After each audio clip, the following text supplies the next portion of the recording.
Já voltamos com a Revista da Cidade. Doutor Eduardo já está aqui comigo. Olá, bom dia. Bom Tudo dia, bem? Tudo ótimo. Está orgulhoso do nosso país, doutor Eduardo? Para falar a verdade, tô. Está feliz com o que está acontecendo, com o povo nas ruas manifestando, colocando a sua voz, a sua vez? Durante muito tempo, o povo ficou praticamente adormecido, inerte e acreditando na classe política desse país. E eu acho que os políticos subestimaram demais a capacidade e o intelecto do povo brasileiro. Pode crer. E isso, o que está acontecendo hoje é uma sinergia. Eu acho que é a voz do povo que realmente demonstra efetivamente que não está satisfeito com nada daquilo que vem vivendo nessas 2 últimas décadas. Como diz o nosso hino nacional, isso que é um brado retumbante, né? A gente precisa realmente colocar nossa voz na rua. Eu estava comentando agora há pouco com o Laerte, a enquete que saiu que está sendo quase 70 mil pessoas foram ouvidas, e aí diz o seguinte: a FIFA deveria cancelar a Copa das Confederações. 60 e poucos % das pessoas dizem que tem que cancelar. É mesmo? Um país do futebol, e de repente você não vê um povo dizendo o seguinte: eu não quero isso aqui. Né? Ou seja, quantos bilhões de reais foram gastos com esses na construção? Mesmo, hein, é lógico, é a voz. E se você, quem é que quer que fique na confederação? 16%. E foram quase 70 mil pessoas que foram ouvidas. Um número muito representativo. É o que eu digo, a pessoa parar para poder teclar e falar assim: eu sou contra isso, né? Ou seja, é um movimento bastante expressivo. E eu acho que mais do que isso, hoje se fala o problema de vandalismo, o problema das pessoas que estão fazendo as manifestações de forma pacífica, aqueles que invadem efetivamente, arrombam lojas. Cada uma tem uma representação, cada uma tem uma explicação. Não dá para você censurar. Eu vou te dar exemplo daquele rapaz que ficou à frente da Prefeitura de São Paulo e que ajudou a depredar ali, isso foi na quinta-feira, não foi? Essa semana acho que foi na quarta-feira, à noite. Há uma explicação para aquele rapaz. Tanto é verdade que pediram a prisão por formação de quadrilha e o juiz rejeitou. Por quê? Porque, na verdade, tem uma explicação aquela ação. Ficaram durante muito tempo sendo reprimidos, né, pelos políticos. Eu acho que o maior vandalismo que acontece foi dentro dos porões do Congresso Nacional. Aquilo é um vandalismo. Com relação a isso eu concordo, mas de qualquer forma eu não consigo aplaudir esse tipo de atitude. Eu acredito, assim como você, que existe uma explicação sim, de fato, mas não consigo concordar com essa atitude. Mesmo porque eu desconfio até que possa existir, não estou fazendo nenhuma acusação, eu estou fazendo aqui, levantando de repente uma lebre para que as pessoas pensem sobre isso. Quem disse que não pode ter gente infiltrada fazendo isso de propósito, justamente para derrubar a legitimidade da movimentação que está sendo feita? As pessoas não sabem protestar, estão ali colocando os vândalos estão tomando conta do Brasil? Eu vou só te dar uma explicação. Qual é o seu sentimento quando você anda na Avenida Paulista de madrugada hoje? Você se sente segura? De forma nenhuma, já falei isso mais uma vez. Aí eu pergunto para você... No meio desse povo, acho que eu me sentiria. Você acha qual é o sentimento daquele que vive durante décadas numa favela? Você acha que o sentimento deles é diferente do nosso? Claro que não. Então, por essa razão é que quando eles descem, ou seja, quando eles saem da sua comunidade e vêm protestar da forma que ele achar, não estou dizendo que é correto chegar, invadir loja e nem fazer...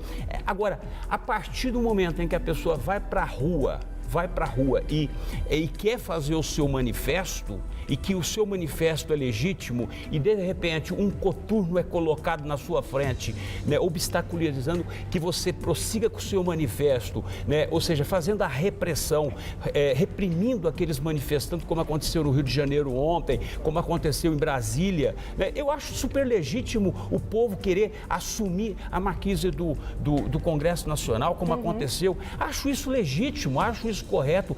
Agora, a polícia está ali, ela não está ali defendendo o patrimônio, ela está defendendo o mandato daqueles que estão no poder, que não fizeram nada durante essas 2 décadas.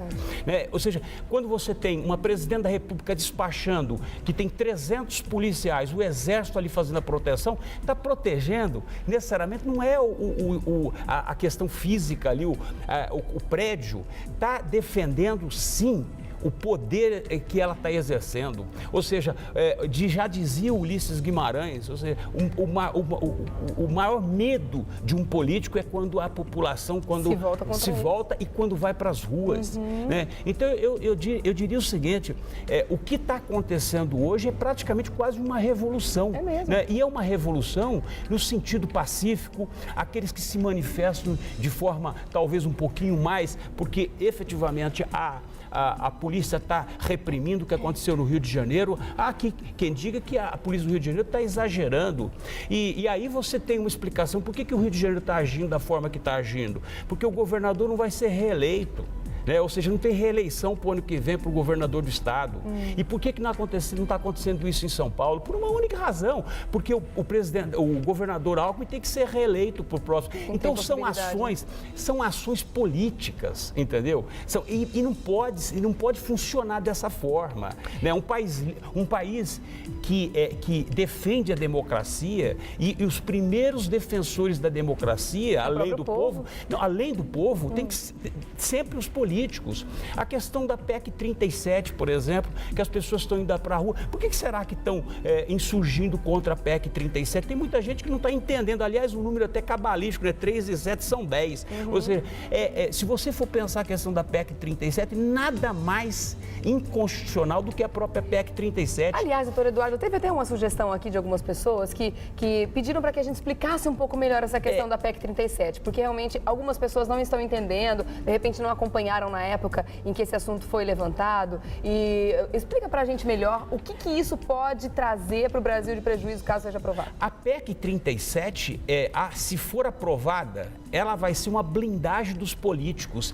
Aí ninguém toca mais neles, né? Impedir que o Ministério Público faça as investigações que chegaram ao caso do mensalão. Aí a gente nunca mais vai ficar sabendo se tem mensalão, se tem mensalinho, exatamente nada. Por isso que eu falo, o povo é sábio. O povo não dá para subestimar o intelecto, a capacidade de entendimento do povo. O povo percebe isso. É o princípio de uma ditadura, na verdade, né? É lógico que é o princípio. PEC 37. É lógico que é o princípio de uma ditadura, ou seja, são os primeiros passos de uma ditadura, né? Isso já teve há um tempo atrás, quando a própria presidente Dilma quis, de uma certa forma, colocar no Congresso a votação para amordaçar... Limitação dos partidos políticos. Não só amordaçar a própria imprensa. Algum tempo atrás ela recuou, ou seja, ela viu que não adiantava, não podia fazer isso. Então, estão tentando de novo amordaçar, ou seja, calar a boca do Ministério Público, entendeu? Ou seja, fazer com que o Ministério Público seja impedido de investigar político. Como é que pode ser impedido de investigar o político? Né? Existe uma teoria conspiratória maior, falando aí numa ditadura grande e abrangente, pegando toda a América Latina e trazendo isso de volta, né? Aqueles anos de ferro e tudo mais. Você acredita nisso, doutor Eduardo? Eu acredito. Isso é possível, sim. O fato de nós estarmos no século XXI não quer dizer que, de fato, isso não aconteça e que o Brasil não seja também um palco de uma ditadura. Ou seja, acho mais difícil. Por quê? Porque o povo vai reagir. E o povo já deu demonstração. Ontem, na Avenida Paulista, por exemplo, os oportunistas dos partidos políticos quiseram levantar uma bandeira e não deixaram.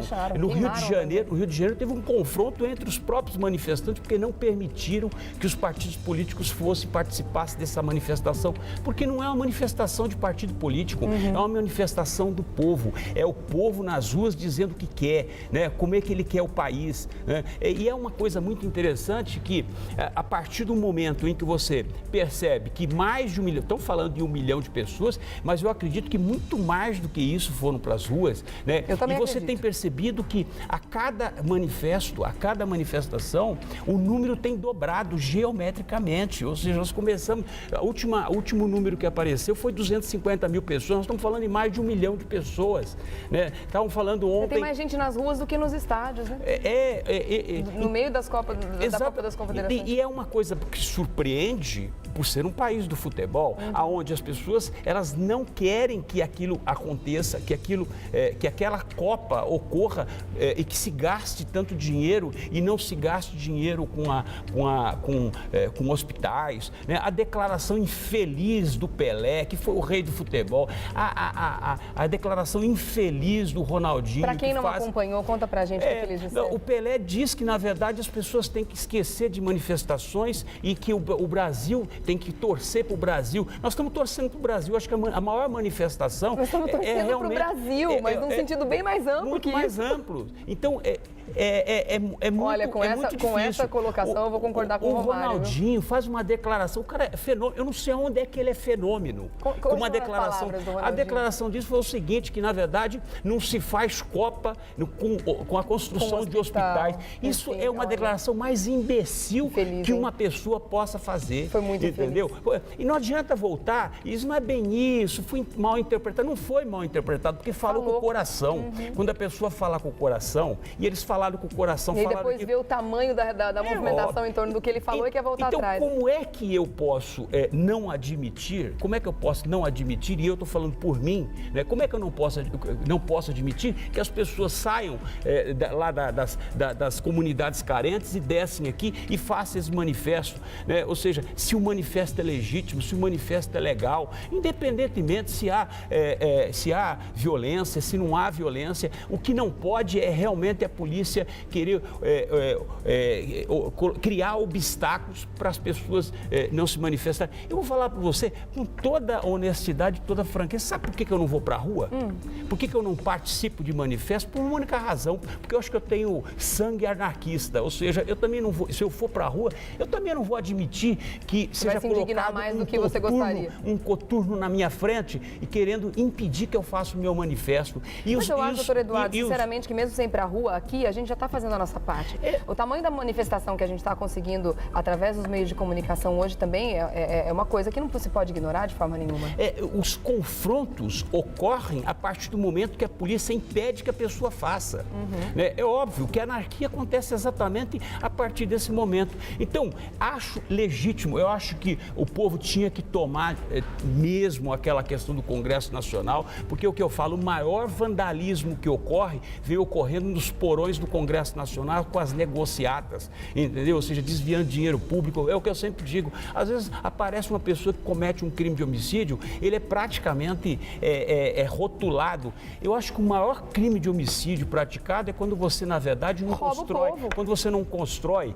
E aí é genocídio. Você não constrói hospital, você não constrói, não dá saneamento Eles estão matando em grande escala todos os dias, tirando o dinheiro do povo para fazer outras coisas, para colocar no próprio bolso, principalmente. E aí você começa a entender esses manifestos que às vezes eles chegam à violência. Ou seja, é a pessoa que está ali, foi reprimida durante muito tempo, né? Ou seja, é o que eu digo, por isso que eu perguntei qual era o sentimento que você tem, porque é o mesmo sentimento que eu tenho, mas é o mesmo sentimento que a pessoa que mora na comunidade pobre, carente também tem, claro, entendeu? Claro. Então, toda essa violência, toda essa situação... E que apesar de ser pobre, ter menos condição financeira, mas tem tanto a perder quanto a gente. E o que me surpreende, até retomando a posição do próprio Pelé, infeliz, a própria posição, o manifesto do Ronaldinho, você vê grandes celebridades, assim, pessoas importantes do mundo inteiro, né? O próprio rapaz lá, dono do Facebook, aparece com uma placa e posta, né? Ou seja, não aos 20... O Mark Zuckerberg, ele fez isso? Fez, apareceu lá. Olha que bacana, eu não vi isso. Muda Brasil. Então, eu acho isso muito... Demais. Algumas celebridades importantes,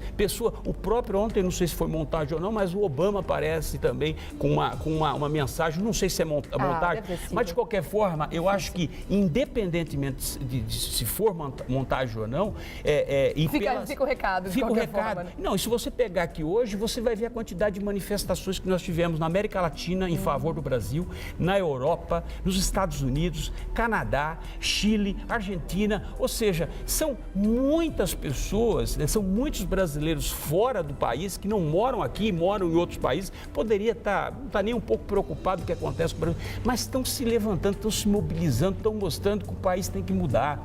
O país não pode se admitir o que se fez na Venezuela, por exemplo, entendeu? Ou seja, não dá. O Brasil não vai ser palco desse tipo de mudança, desse tipo de atitude por governantes, né? Eu acho que a partir do momento em que a própria presidente convoca uma reunião para as 9h30 de hoje, convocando todos os ministros para uma... Isso demonstra que realmente nós estamos com uma crise institucional, né? Ou seja, uma crise de identidade, né? Eu acho que tudo isso tem que ser... E isso está sendo manifestado nas ruas, né? Ou seja, você vê o confronto ontem na Paulista, não contra a polícia. E vou falar para vocês, sabe por que na verdade não teve confronto contra a polícia? Porque a polícia não se colocou na frente. Porque se a polícia se coloca na frente do manifesto, vai acontecer sim a violência. O povo não está com medo, não. É óbvio. E aí o que ocorre? Quando entra a questão dos partidos políticos num oportunismo, né? Numa cara de pau, eu acho que são pessoas sem noção, né? Eu tive a oportunidade, eu desci e fiquei ali eu estou ali no Conjunto Nacional. Eu fiquei bem próximo. Eu vi exatamente o momento que os partidos políticos passaram ali com camisas vermelhas, com bandeiras, aquela coisa toda.